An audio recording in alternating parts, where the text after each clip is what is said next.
തിരുവനന്തപുരത്ത് ശക്തമായ ത്രികോണ മത്സരം സാധ്യത. ശക്തമായ ത്രികോണ മത്സരമായിരുന്നു എന്ന കാര്യത്തിൽ സംശയമൊന്നുമില്ല. ശശി തരൂർ 3 വട്ടം പ്രതികരിച്ച മണ്ഡലം എന്ന നിലയ്ക്ക് ശശി തരൂർ അവിടെ ഒരു ആൻറ്റി ഇൻകംബൻസി നേരിടുന്നുണ്ട്. ആ അർത്ഥത്തിൽ ശശി തരൂർ വലിയ ശക്തമായ മത്സരം നേരിട്ട ഒരു തെരഞ്ഞെടുപ്പ് തന്നെയാണ് തിരുവനന്തപുരത്ത് നടന്നത്. ആ മത്സരം നേരിട്ടിരിക്കുന്നത് രാജീവ് ചന്ദ്രശേഖറിൽ നിന്നാണ്, പന്ന്യൻ രവീന്ദ്രനിൽ നിന്നാണ് എന്ന് ഞാൻ വിചാരിക്കുന്നില്ല. അതുകൊണ്ട് നേരത്തെ വോട്ട് പെർസെൻറ്റേജ് വെച്ച് നോക്കുമ്പോൾ അവിടെ കോൺഗ്രസ് വേഴ്സസ് BJP എന്നൊരു മത്സരം തന്നെയാണ് നടന്നിരിക്കുന്നത്. ഇഞ്ചോടിഞ്ച് പോരാട്ടമാണ് നടന്നത് എന്ന കാര്യത്തിലും എനിക്ക് തർക്കമില്ല. പക്ഷേ advantage goes to Shashi Tharoor. Shashi Tharoor ഒരു 10,000 മുതൽ 20,000 വരെയുള്ള വോട്ടുകളുടെ ഭൂരിപക്ഷത്തിൽ വിജയിച്ചു വരും എന്ന് തന്നെയാണ് ഞാൻ പ്രതീക്ഷിക്കുന്നത്.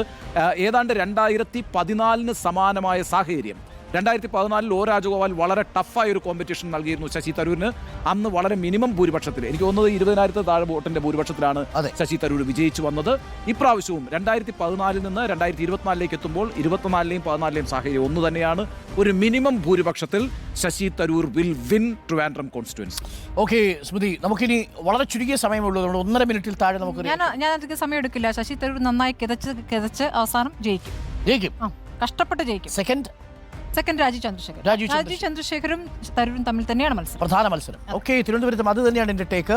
പക്ഷേ ഏറ്റവും പ്രധാനപ്പെട്ട കാര്യം, അവിശ്വസനീയമായത് ഒ രാജഗോപാലിൻ്റെ എത്ര വോട്ട് ഇത്തവണ രാജീവ് ചന്ദ്രശേഖർ പിടിക്കുന്നു എന്നുള്ളതാണ് ഇതിൽ അവിശ്വസനീയമായത്. തിരഞ്ഞെടുപ്പിൻ്റെ പ്രചരണത്തിലുടനീളം കണ്ട ഒരു സാന്നിധ്യം, രാജീവ് ചന്ദ്രശേഖരൻ്റെ ഒരു ക്യാമ്പയിൻ്റെ ഒരു സ്ട്രാറ്റജി വർക്ക് ചെയ്തു എന്ന് തന്നെയാണ് ഞാൻ മനസ്സിലാക്കുന്നത്. ആ സ്ട്രാറ്റജി വളരെ പ്രധാനപ്പെട്ടതാണ്. ആ സ്ട്രാറ്റജിയിൽ ലാറ്റിൻ കത്തോലിക്ക വിഭാഗത്തെ എത്രത്തോളം കൂടെ നിർത്താൻ കഴിഞ്ഞു എന്നതിനെ ആശ്രയിച്ചാണ് സെക്കൻഡും തേർഡും പൊസിഷൻ വരിക എന്നാണ് ഞാൻ മനസ്സിലാക്കുന്നത്. LCAയുടെ വോട്ടുകൾ കേന്ദ്രീകരിക്കാൻ സാധിച്ചിട്ടുണ്ടെങ്കിൽ തീർച്ചയായും 2ാം സ്ഥാനത്ത് വരുന്നത് രാജീവ് ചന്ദ്രശേഖർ ആയിരിക്കും. 1ാം സ്ഥാനം 10,000 മുതൽ 15,000 വോട്ടിൻ്റെ വ്യത്യാസത്തിൽ വരെ ഒരുപക്ഷെ ശശി തരൂർ തന്നെ വിജയിച്ചു വരാനുള്ള സാധ്യതയുണ്ട്. പന്ന്യൻ രവീന്ദ്രൻ 3ാമത് പോയേക്കാം. ലാറ്റിൻ കത്തോലിക്ക വോട്ടുകൾ സ്വാഭാവികമായും രാജീവ് ചന്ദ്രശേഖർ ലഭിച്ചിട്ടുണ്ടെങ്കിൽ, അതല്ലെങ്കിൽ ഒരു പക്ഷേ പന്ന്യൻ രവീന്ദ്രനും 2ാം സ്ഥാനത്തേക്ക് വരാനുള്ള സാധ്യത ഞങ്ങൾക്കാണ്. തിരുവനന്തപുരത്ത് ശശി തരൂർ തന്നെയാണ് ഞാൻ ബെറ്റ് ചെയ്യുന്നത്. അവിടെ ശശി തരൂർ വളരെ ദുർബലനായ സ്ഥാനാർത്ഥിയായിരുന്നു ഇത്തവണ എന്ന് ആവർത്തിച്ചെടുത്തു പറയേണ്ട കാര്യമാണ്. കാരണം ഒരു ആത്മാർത്ഥതയില്ലാത്ത MP ആയിപ്പോയി ശശി തരൂർ. ആ ലോക്സഭാ മണ്ഡലത്തോട് വേണ്ടത്ര കൂറ് കാണിച്ചില്ല ശശി തരൂർ എന്ന് ആവർത്തിച്ച് പറയേണ്ടി വരും.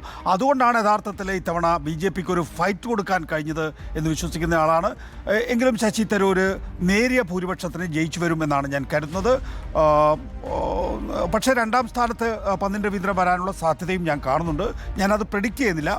പന്ന്യൻ രവീന്ദ്രൻ മികച്ച സ്ഥാനാർത്ഥിയാണ്, തിരുവനന്തപുരത്തിന് ലഭിക്കാവുന്ന മികച്ച സ്ഥാനാർത്ഥിയാണ്. പക്ഷേ ശശി തരൂരിൻ്റെയും അതുപോലെ തന്നെ രാജീവ് ചന്ദ്രശേഖരൻ്റെ പ്രത്യേകിച്ചും പണക്കൊഴുപ്പിന് മുമ്പിൽ പ്രചരണത്തിൽ പിന്നോട്ട് പോയി എന്നാണ് ഞാൻ മനസ്സിലാക്കുന്നത്.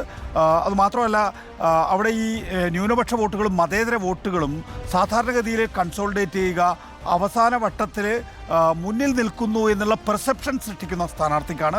ആ നിലയിൽ ശശി തരൂരാണ് അവിടുത്തെ സെക്യുലർ സ്ഥാനാർത്ഥിയിൽ ഒരു പെർസെപ്ഷൻ സൃഷ്ടിച്ചിട്ടുള്ളത്. അതുകൊണ്ട് മൈനോറിറ്റി സെക്യുലർ വോട്ടുകൾ ശശി തരൂരിനായിരിക്കാം പോയിട്ടുണ്ടാവുക. അതിൻ്റെ അടിസ്ഥാനത്തിൽ ശശി തരൂർ ഒരു ചെറിയ ഭൂരിപക്ഷത്തിന് ജയിക്കുമെന്നാണ് ഞാൻ കരുതുന്നത്. രാജീവ് ചന്ദ്രശേഖരൻ അവർ നല്ല മത്സരം കാഴ്ചവെച്ചു എന്നാണ് ഞാൻ വിശ്വസിക്കുന്നത്. പക്ഷേ അവിടെ ജയിക്കാൻ പോകുന്നത് ശശി തരൂർ തന്നെയാണ്. രാജീവ് ചന്ദ്രശേഖരൻ ഇനി ജയിക്കണമെങ്കിൽ തന്നെ 5-6% മേലെ വോട്ട് ഷെയർ കൂടുതൽ കിട്ടിയാൽ മാത്രമേ പറ്റുള്ളൂ. പക്ഷേ നല്ല മത്സരമാണ് അവിടെ കാഴ്ചവെച്ചിരിക്കുന്നത്. അതുപോലെ തന്നെ അവിടെ ഇടതുപക്ഷ സ്ഥാനാർത്ഥി നല്ല മത്സരം തന്നെ കാഴ്ചവെച്ചിട്ടുണ്ട്. അവിടെ ത്രികോണ മത്സരം നല്ല രീതിയിൽ തന്നെ നടന്നിട്ടുണ്ട് എന്നുള്ളതാണ്. പക്ഷേ എന്നാലും അവിടെ ശശി തരൂരാണ് ജയിക്കാൻ സാധ്യത എന്നാണ് എൻ്റെ ടേക്ക്. ഇതിൽ ഞാൻ 1 to 2 പറഞ്ഞതിൽ സെക്കൻഡ് കോൺസ്റ്റിറ്റ്യുവൻസി തിരുവനന്തപുരമാണ്. ഐ സ്ട്രോങ്ലി ബിലീവ് അവിടെ ജയിക്കാൻ ഡിസേർവിംഗ് ആയിട്ടുള്ള കാൻഡിഡേറ്റ് അത് രാജീവ് ചന്ദ്രശേഖറാണ്. 3 വട്ടം അവിടെ MP ആയ ശശി തരൂരിനെ തള്ളിക്കളയാനുള്ള ബുദ്ധി തിരുവനന്തപുരത്തിനുണ്ടെങ്കിൽ രാജീവ് ചന്ദ്രശേഖർ ജയിക്കേണ്ടതാണ്. നാച്ചുറൽ ചോയ്സ് ആകേണ്ടത് രാജീവ് ചന്ദ്രശേഖറാണ്. ഞാൻ വിശ്വസിക്കുന്നത് അങ്ങനെയാണെങ്കിൽ ആ ഒരു നാച്ചുറൽ ചോയ്സ് സംഭവിച്ചിട്ടുണ്ടെങ്കിൽ, കാരണം 15 വർഷം കൊണ്ട് ഒന്നും ചെയ്യാത്ത ഒരാളെ വീണ്ടും തിരഞ്ഞെടുക്കണമെന്ന് തിരുവനന്തപുരം തീരുമാനിക്കുകയാണെങ്കിൽ നമുക്കൊന്നും പറയാൻ കഴിയില്ല. ജനങ്ങളുടേതാണ് ചോയ്സ്. പക്ഷേ അവിടെ ജയിക്കാൻ ഡിസേർവിംഗ് എന്ന് ഞാൻ കരുതുന്നത് രാജീവ് ചന്ദ്രശേഖറാണ്. ഞാൻ 1 to 2 പറഞ്ഞതിലെ സെക്കൻഡ് ചോയ്സ് എന്ന് പറയുന്നത് രാജീവ് ചന്ദ്രശേഖറാണ്. സാധ്യത രാജീവ് ചന്ദ്രശേഖർ തിരുവനന്തപുരത്ത് രാജീവ് ചന്ദ്രശേഖർ തന്നെ.